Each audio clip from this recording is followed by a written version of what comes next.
Thank you.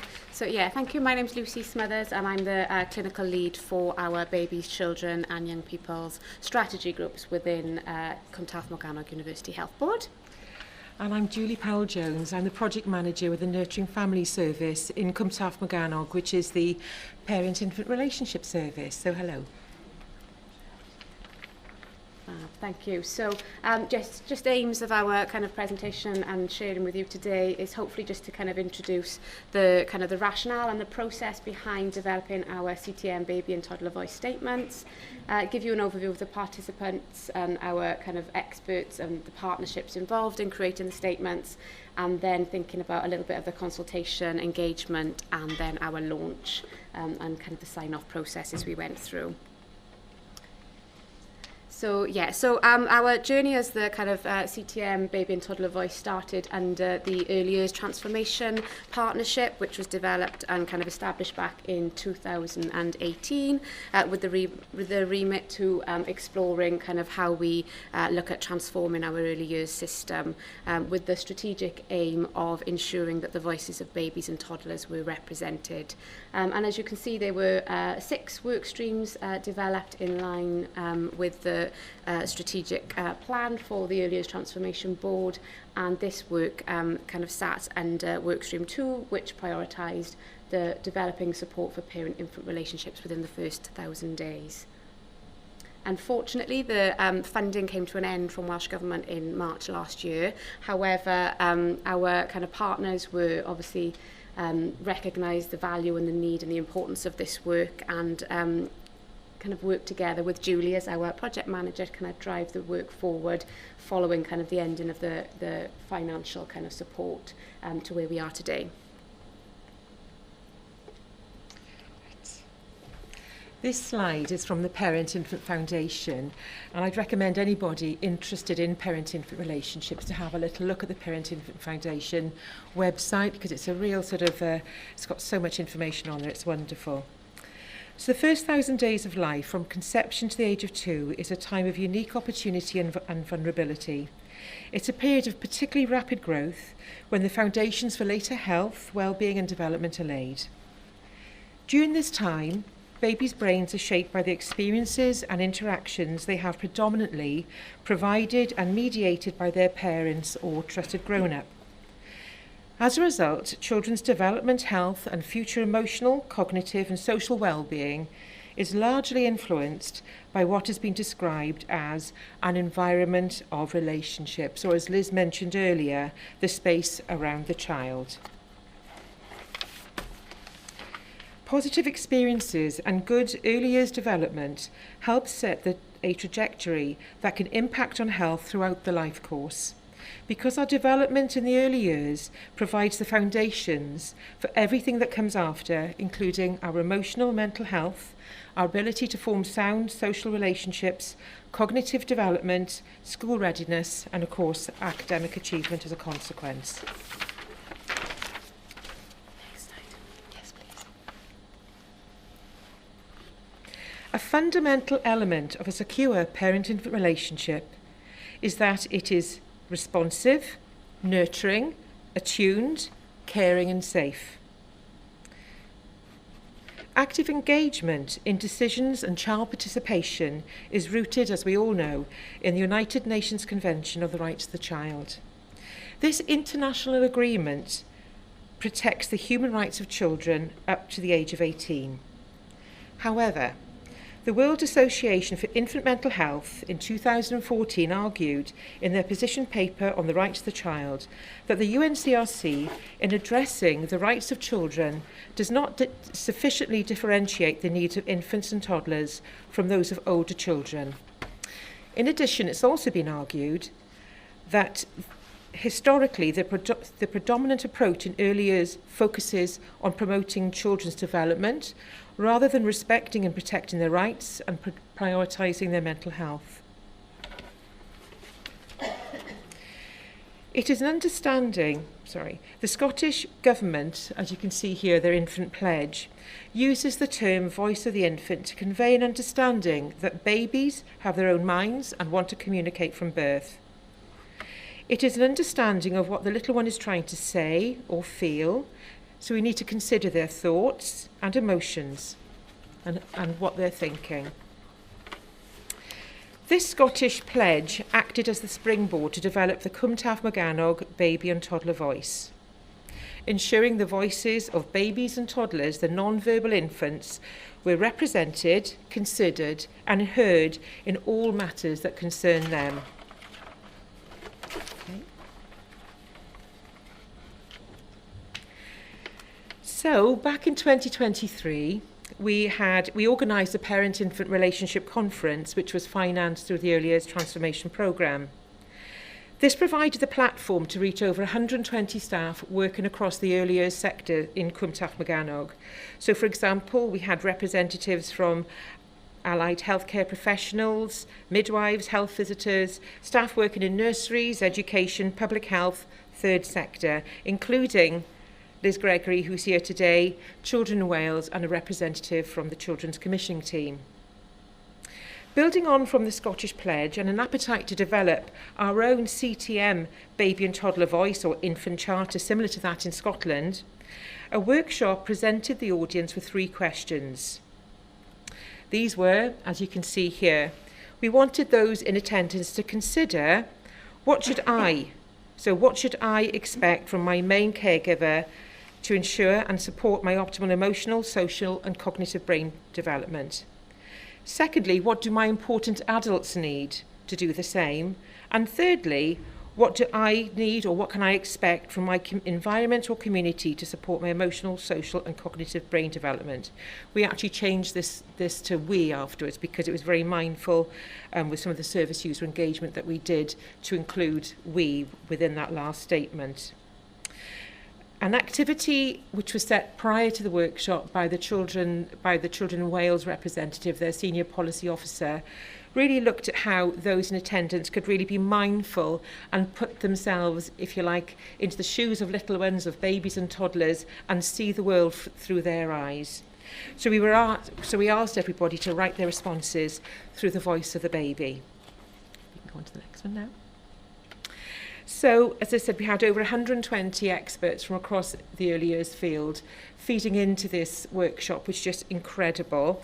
And all the responses from the workshop were then collated and themed. So you can see on the right here all the theming that happened there. And these responses were very much the cornerstone for the CTM baby and toddler voice statements, and were then used to inform 4 task and finish groups, which were consistently attended by 25 staff from across the early years sector, so health board, third sector, staff in the local authority, so a really collaboration in pulling these together.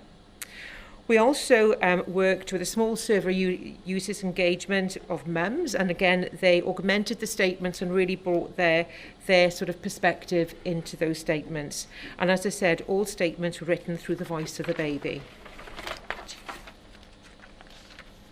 So we've already heard this morning around kind of our Neath Nest framework. So our baby and toddler voice statements were mapped to the core principles of Neath Nest, and we worked really closely with our regional Neath Nest coordinator and kind of ongoing work with our coordinator as well to ensure that we are embedding Neath Nest principles. In addition, we had the policy officer from the Children's Commissioner for Wales who attended our conference, and they kindly mapped all the statements to the UNCRC articles to ensure obviously the statements that were linked to kind of the baby or toddler, and that's why there's a missing links, just because obviously the trusted grown-up statements are not linked to the UNCRC for obvious reasons. And then obviously I'll move on to the next thing. Thinking about kind of what that kind of the aims and objectives. So the objectives were to really think about the baby and toddler voice statements and to strengthen the parent-infant relationship and to ensure that we were raising awareness of the voice of babies and toddlers in everything that we do. So they were proposed kind of impact on staff, organisations and institutions, and on our families and communities. So thinking around staff, it was thinking about that greater understanding around the importance and uniqueness of the first 1,000 days within the UNCRC, a greater level of sensitivity to the voice of the pre-verbal infant, a greater understanding of infants and babies' rights and needs, and an improvement in the understanding and quality of relationships with infants by considering the perspective, feelings and emotions of the pre-verbal infant in all matters concerning them. And then from an organisational perspective, we were hoping around kind of getting that shift in that organisational culture towards a greater respect and consideration for the inclusion of the rights and voice of pre-verbal infants and within the children's rights work that we do.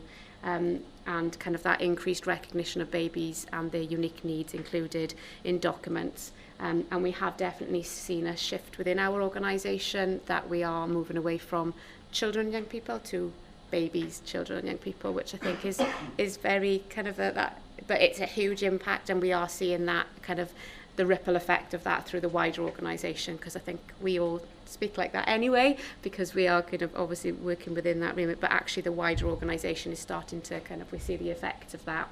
And then thinking about our families and community, so a greater awareness in seeing the baby as an individual with thoughts, feelings and emotions, a greater awareness on the nurturing environment and behaviours surrounding a baby and toddler and how this will impact on their emotions and feelings of safety, increased awareness of children's rights and attitudes towards babies and pre-verbal infants, and those future opportunities for participation.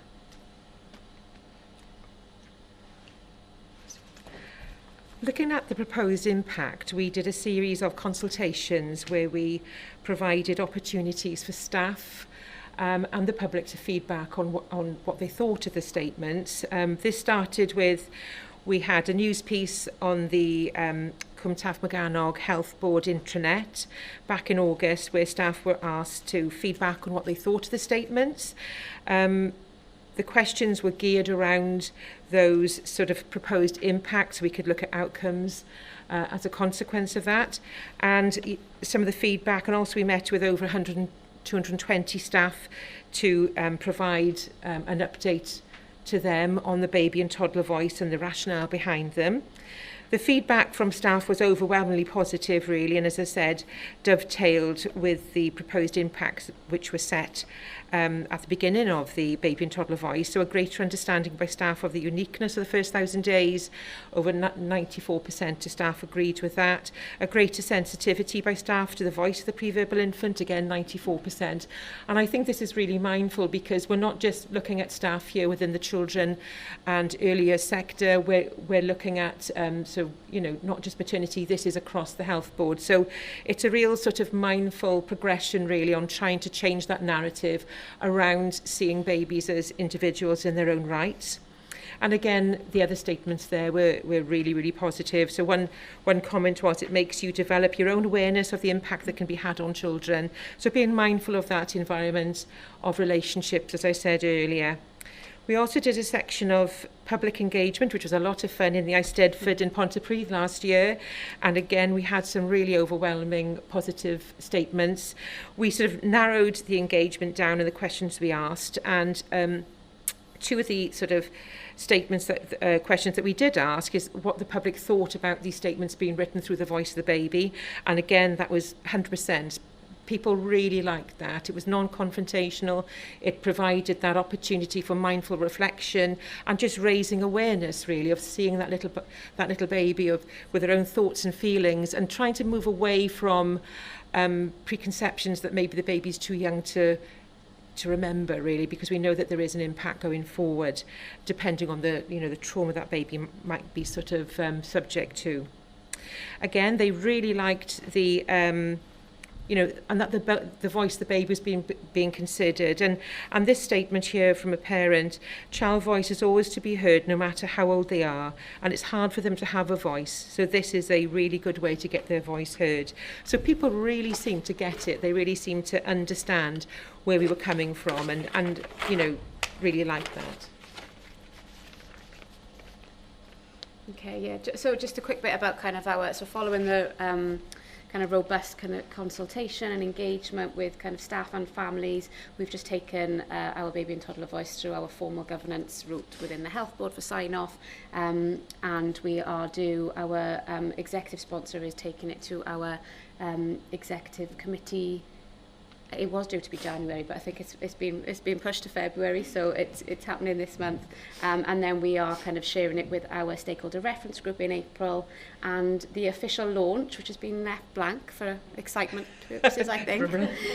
It's actually going to be, we're going to be launching in March this year, so yeah, very excited to be part of that.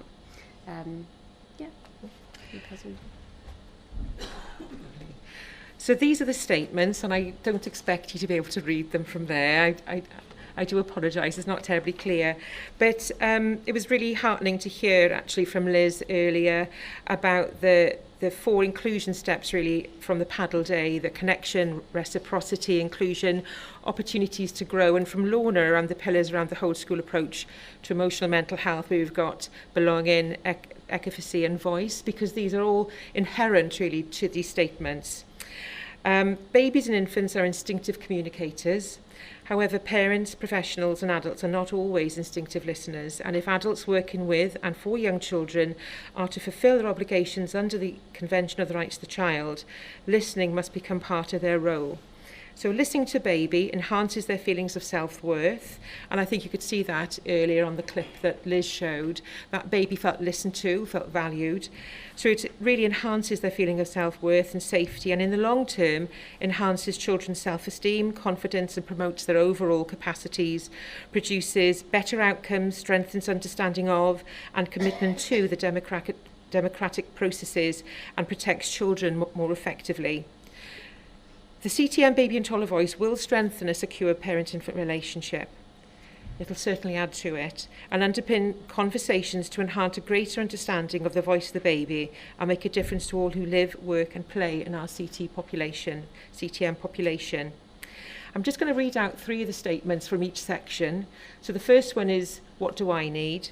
I need you to understand that I depend on you to keep me close, physically and in mind, to see me, respond to me, and take time to get to know me. So it's seeing that person, and that's just one statement. From the middle section, so what do my trusted grown-up need? I need my trusted grown-up to understand the importance of safe and caring relationships now as well as in the future. And finally, the bottom section, what do we need? We need safe pathways and routes to access clean and green public spaces. And this final section was the section that was mostly fed into by our mums, really, how important they saw being safe, feeling safe in their community, dog fouling. They really want to be able to access spaces and not feel in any way threatened or, safe, really. And that's it. As I say, we're going for the launch on the 17th of March, although partners in the local authority are already taking this forward within their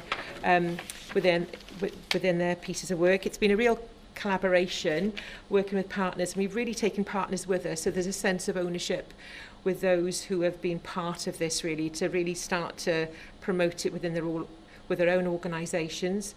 We've already fed into different pieces of work in the Health Board. Recently, the Infant Feeding Strategy was launched, and this was strongly featured in that strategy. So we're very excited to see where it goes to next. So, diolch.